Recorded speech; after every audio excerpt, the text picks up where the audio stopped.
学生食牛奶，中央已经划停班，不过有地方政府讨论要继续来推动。亲像台北市是讨论4月开始，要学生囡仔摕学生证去超商来领。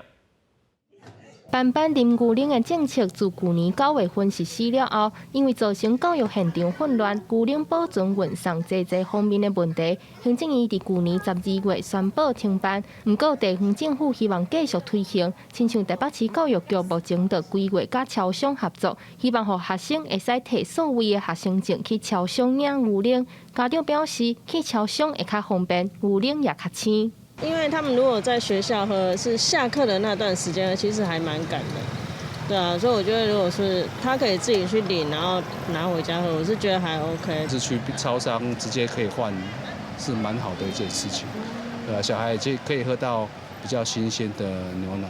台北市教育局表示，这是对囡仔成长营养有帮助的政策。目前规划逐学期供应18到20届牛奶，逐礼拜至少领一届。只要是台北市公立国校的学生，拢会使摕数位的学生证领。考虑有的学生看区域读册，所以目前也甲新北市讨论，会当看相同领。每次呢可以去兑换20到25元哈，大概236ml的鲜奶。